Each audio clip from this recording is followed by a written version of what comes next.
বিশেষকৈ অসমত বৰ্তমান সময়ত এটা বিষয়ক লৈ চৰ্চা চলি আছে আৰু সেই বিষয়টো হৈছে যে এবছৰত হিমন্ত বিশ্ব শৰ্মাৰ চৰকাৰখনে 1 লাখ চাকৰি প্ৰদান কৰিব। কেৱল হিমানেই নহয়, অৰবিন্দ কেজৰিৱালে শেহতীয়াকৈ দ্য কাশ্মীৰ ফাইলছক লৈ কৰা মন্তব্যক লৈও ৰাজ্যত বিতৰ্ক চলি আছে। কিন্তু এনেবিলাক বিতৰ্কৰ মাজতেই দিল্লীৰ মুখ্যমন্ত্ৰীৰ তৰফৰ পৰা আজি কেইবাটাও বৃহৎ ঘোষণা কৰা হৈছে। অৰবিন্দ কেজৰিৱালে কৈছে 1 লাখ চাকৰি নহয়, দিল্লী চৰকাৰে 5 বছৰত 20 লাখ চাকৰি প্ৰদান কৰিব। ফাৰ্ষ্ট টাইমত এই মুহূৰ্তত জনাইছো এটা ডাঙৰ খবৰ, আগন্তুক 5 বছৰত 20 লাখ চাকৰি প্ৰদান কৰিব অৰবিন্দ কেজৰিৱালৰ দিল্লী চৰকাৰে। বাজেটত এই কথা ঘোষণা কৰা হৈছে। তাৰ লগতে কেৱল সিমানেই নহয়, মূল্য বৃদ্ধিৰ পৰা জনতাক সকাহ দিয়াৰ বাবে দিল্লীৰ মুখ্যমন্ত্ৰীয়ে এই মুহূৰ্তত বৃহৎ ঘোষণা কৰিছে। দিল্লীত চৰকাৰী শিক্ষা সম্পূৰ্ণৰূপে বিনামূলীয়া, অৰ্থাৎ চৰকাৰী শিক্ষাৰ বাবে এটকাও দিয়াৰ প্ৰয়োজন নাই। দ্বিতীয়তে দিল্লীত স্বাস্থ্য সেৱা সম্পূৰ্ণৰূপে বিনামূলীয়া। মূল্য বৃদ্ধিৰ পৰা সকাহ দিয়াৰ বাবে দিল্লী চৰকাৰে এই সিদ্ধান্ত গ্ৰহণ কৰিছে। ধনীয়েই হওক বা দৰিদ্ৰই হওক, বিনামূলীয়াকৈ দিল্লীত স্বাস্থ্য সেৱা লাভ কৰিবলৈ তেওঁলোক সক্ষম হয়।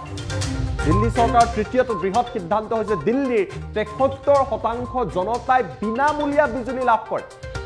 আৰু অসমত বিজুলীৰ মূল্য বৃদ্ধি কৰা হৈছে, প্ৰতি ইউনিটত মূল্য বঢ়াইছে। সেই সময়তে 73% দিল্লীৰ জনতাক বিনামূলীয়া বিজুলী, 24 ঘণ্টাই বিজুলী। দিল্লীবাসীয়ে পানীও, খোৱা পানীৰ পৰা আৰম্ভ কৰি অন্যান্য যি পানী যোগান ধৰে সেয়াও বিনামূলীয়াকৈ চৰকাৰে প্ৰদান কৰে। আৰু দিল্লীত অতি শীঘ্ৰে 24 ঘণ্টাই পানী উপলব্ধ কৰিব অৰবিন্দ কেজৰিৱালৰ চৰকাৰে। আম আদমীৰ মুখ্যমন্ত্ৰীগৰাকীয়ে আজি এই কথা ঘোষণা কৰিছে। মহিলাসকলৰ বাবে দিল্লীত বিনামূলীয়া পৰিবহণ ব্যৱস্থা, এইসমূহ সুবিধাৰ জৰিয়তে এই মূল্য বৃদ্ধিৰ সময়ত যাতে জনতাক সকাহ দিব পৰা যায়। প্ৰতিবিধ সামগ্ৰীৰ দাম বাঢ়িছে, তাৰ বাবে এই পাঁচোটা ক্ষেত্ৰত দিল্লী চৰকাৰে বিনামূলীয়া ব্যৱস্থা কৰিছে। কেৱল বিনামূলীয়া ব্যৱস্থা কৰাই নহয়, আগন্তুক 5 বছৰত 20 লাখ চাকৰি দিব, অৰ্থাৎ প্ৰতি বছৰে 4 লাখকৈ চাকৰি প্ৰদান কৰিব। ৰাজ্যত বৰ্তমান সময়ত এবছৰত হিমন্ত বিশ্ব শৰ্মাৰ চৰকাৰখনে 1 লাখ চাকৰি দিব পাৰিবনে নোৱাৰে, তাক লৈ বিতৰ্ক চলি আছে, চৰ্চা চলি আছে, বিৰোধীৰ মাজত আলোচনা হৈছে। কাশ্মীৰ ফাইলছক লৈ কেজৰিৱালক মুখ্যমন্ত্ৰী ডক্টৰ হিমন্ত বিশ্ব শৰ্মাই সমালোচনাও কৰিছে। কিন্তু এনেকুৱা কথাত গুৰুত্ব নিদি অৰবিন্দ কেজৰিৱালে কৈছে যে আগন্তুক 5 বছৰত আমি 20 লাখ চাকৰি দিম। দিল্লীত শিক্ষা বিনামূলীয়া, দিল্লীত স্বাস্থ্য বিনামূলীয়া, বিদ্যুৎ 73% লোকে বিনামূলীয়াকৈ বিদ্যুৎ পায়। কিন্তু অসমত বৰ্তমান সময়ত বিদ্যুতৰ যি প্ৰতি ইউনিটত মূল্য বৃদ্ধিৰ সিদ্ধান্ত গ্ৰহণ কৰা হৈছে, 1 এপ্ৰিলৰ পৰা অধিক মূল্য দিব লাগিব। পৰিবহণ ব্যৱস্থা মহিলাসকলৰ বাবে বিনামূলীয়া কৰি দিছে, পানী যোগান বিনামূলীয়া কৰি দিছে আৰু কৈছে যে 24 ঘণ্টাই পানী যোগান ধৰা হ'ব। আৰু এইদৰে সমগ্ৰ দেশতে অৰবিন্দ কেজৰিৱালে এটা নতুন ট্ৰেণ্ডৰ সৃষ্টি কৰিছে। আমাৰ লগত দিল্লীৰ মুখ্যমন্ত্ৰী অৰবিন্দ কেজৰিৱালৰ মন্তব্য আছে, মন্তব্য আমি আপোনালোকক দেখুৱাই দিছোঁ। आज जो बजट पेश किया गया, ये बजट अगले 5 साल के अंदर 20 लाख नए रोजगार तैयार करने का लक्ष्य रखता है। ये बात कहने के लिए भी हिम्मत चाहिए कि हम अगले 5 साल में 20 लाख रोजगार देंगे। ये कोई चुनावी वादा नहीं है, आज कोई चुनावी सभा नहीं थी। आज विधानसभा के अंदर बजट रखा गया और बजट में 20 लाख रोजगार तैयार करने का एक पूरा खाका देश के सामने रखा गया। 5 चीजें बहुत बड़ी हैं: शिक्षा फ्री, स्वास्थ्य फ्री, बिजली फ्री, पानी फ्री, ट्रांसपोर्ट फ्री। इन 5 चीज़ों से दिल्ली के एक आम आदमी की ज़िंदगी को थोड़ा सा सहारा दिल्ली सरकार देने का काम करती है। दूसरी सबसे बड़ी समस्या लोगों के सामने है महंगाई की।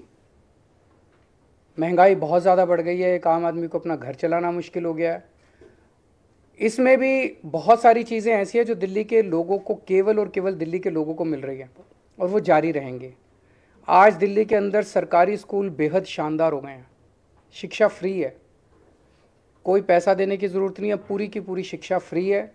ढेरों लोग अपने बच्चों को प्राइवेट स्कूल से निकाल के सरकारी स्कूलों में भर्ती करा रहे हैं। ढेरों लोग, इस साल 4.25 लाख लोगों ने प्राइवेट स्कूल से निकाल के सरकारी स्कूलों में भर्ती कराए हैं। अगर आपके घर में 2 भी बच्चे हैं पढ़ने वाले और प्राइवेट स्कूल में पढ़ते हैं, तो अगर 3-4 हज़ार 5 हज़ार रुपये तो एक बच्चे की फ़ीस आई जाती है। तो 10,000 रुपये पर मंथ एक आम आदमी का इतनी महंगाई के ज़माने में बच गया, स्कूल का ही बच गया। बहुत बड़ी बात है। हेल्थ के क्षेत्र में दिल्ली अकेला पूरे देश के अंदर दिल्ली अकेला राज्य है जहां पे हर आदमी, चाहे अमीर हो चाहे गरीब हो, उसका पूरा इलाज मुफ्त है। अगर आपको थोड़ा सा बुखार हुआ, मोहल्ला क्लिनिक जाइए, आपको डॉक्टर दवाई देगा, डॉक्टर भी फ्री, दवाइयाँ भी फ्री, टेस्ट भी फ्री, सब कुछ फ्री। अगर आपको कोई बहुत बड़ी बीमारी हो गई जिसमें 20 लाख, 30 लाख, 40 लाख का खर्चा आता है, आप जीटीबी जाइए, एलएनजेपी जाइए, जीबी पंत जाइए, दिल्ली सरकार के 38 बड़े बड़े हॉस्पिटल है, किसी में भी जाइए, सारा इलाज फ्री है। सारा पैसा दिल्ली सरकार देगी, आपसे पूछा नहीं जाएगा आप अमीर हो कि गरीब हो, बीपीएल के कार्ड की ज़रूरत नहीं है। आप अगर कोई टेस्ट कराना है, एमआरआई कराना है, सीटी स्कैन कराना है, जो भी कराना है, दिल्ली सरकार के हॉस्पिटल्स में फ्री है। हॉस्पिटल में टेस्ट ना हो पाए, आप प्राइवेट में करा लो, सारा रिम्बर्स किया जाता है। इस तरह की हेल्थ सिक्योरिटी जो है, मुझे नहीं लगता देश तो छोड़ो, दुनिया में कहीं इस किस्म की हेल्थ सिक्योरिटी कहीं किसी भी राज्य के सिटीजन्स को दी गई है। ये अब जैसे आज वित्त मंत्री, उप मुख्यमंत्री जी ने कहा कि हेल्थ एक ऐसा सेक्टर है जो लोगों को गरीबी में धकेल देता है। कोई घर में बीमार हो गया, बड़ी बीमारी हो गई, सब कुछ बेचना पड़ जाता है, सब कुछ खत्म हो जाता है। वो दिल्ली के लोगों को चिंता करने की ज़रूरत नहीं है। बहुत बड़ी सिक्योरिटी है, शिक्षा की सिक्योरिटी, हेल्थ की सिक्योरिटी। तो लोगों को महंगाई से और चीज़ें जो हमारे कंट्रोल में नहीं है वो तो हम कुछ नहीं कर सकते, लेकिन जो हमारे कंट्रोल में है वो तो हम कर रहे हैं। तीसरी, बिजली। आज दिल्ली के 73% जनता को फ्री बिजली मिलती है, 24 घंटे बिजली मिलती है। बहुत बड़ी बात है। मैं कई राज्यों से होके आया हूँ, 5-5 हज़ार, 10-10 हज़ार, 15-15 हज़ार रुपये लोगों के बिजली के बिल आ रहे हैं हर महीने। यहाँ पे लोगों के बिजली के बिल 0 आते हैं। महंगाई के ज़माने में ये बहुत बड़ा सपोर्ट है। पानी फ्री मिल रहा है लोगों को। दूसरे राज्यों में आप चले जाइए, दूसरे राज्य क्या, दिल्ली के अंदर भी हमारी सरकार बनने के पहले मैं जब घूमा करता था, लोगों के 5-5 हज़ार, 10-10 हज़ार रुपये के महीने के बिल आया करते थे। अब लोगों के 0 बिल आ रहे हैं। पानी की व्यवस्था हो रही है। अब 24 घंटे पानी करेंगे, उसके ऊपर भी काम कर रहे हैं। केवल पानी फ्री नहीं, पानी नहीं आए तो फ्री पानी का क्या फ़ायदा है। तो पानी भी 24 घंटे आया करेगा, इसकी भी हम लोग व्यवस्था कर रहे हैं। और महिलाओं को फ्री ट्रांसपोर्ट। ये 5 चीज़ें बहुत बड़ी हैं। शिक्षा फ्री, स्वास्थ्य फ्री, बिजली फ्री, पानी फ्री, ट्रांसपोर्ट फ्री। इन 5 चीज़ों से दिल्ली के एक आम आदमी की ज़िंदगी को थोड़ा सा सहारा दिल्ली सरकार देने का काम करती है। हमारा मानना है कि आज एक आम आदमी के सामने इस देश में 2 सबसे बड़ी समस्याएं हैं, रोज़गार और महंगाई। और इसको लेके अभी जैसे पंजाब में हमारी सरकार है, पंजाब में हमारी सरकार ने सरकार बनते ही 25,000 नई सरकारी नौकरियों का ऐलान किया, जिसका 1 महीने के बाद जिनकी भर्ती होने वाली है। 35,000 कच्चे कर्मचारियों को पक्का करने का ऐलान किया पंजाब में। आज दिल्ली में जो बजट पेश किया गया है, अगर उसको मैं मोटे मोटे तौर पे बहुत ब्रॉडली देखूं, तो इन 2 समस्याओं का समाधान, रोज़गार और महंगाई, इन 2 समस्याओं का समाधान आज ये बजट दिल्ली के लोगों के लिए करता है। इतने बड़े स्केल के ऊपर, इतने क्रिएटिव और इनोवेटिव तरीके के साथ, मुझे नहीं लगता रोज़गार पैदा करने के लिए, मुझे नहीं लगता आज तक कभी भी किसी भी सरकार ने प्रयास किया है जो आज इस बजट के ज़रिए किया गया है। पिछले 7 साल में दिल्ली सरकार ने लगभग 12 लाख रोज़गार दिल्ली के युवाओं के लिए तैयार किए। इनमें 1,78,000 रोज़गार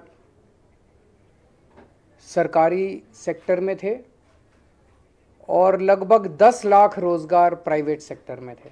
12 लाख रोज़गार पिछले 7 साल के अंदर दिल्ली में आम आदमी पार्टी की सरकार ने तैयार किए। आज जो बजट पेश किया गया है, ये बजट अगले 5 साल के अंदर 20 लाख नए रोज़गार तैयार करने का लक्ष्य रखता है। ये बात कहने के लिए भी हिम्मत चाहिए कि हम अगले 5 साल में 20 लाख रोज़गार देंगे। ये कोई चुनावी वादा नहीं है, आज कोई चुनावी सभा नहीं थी।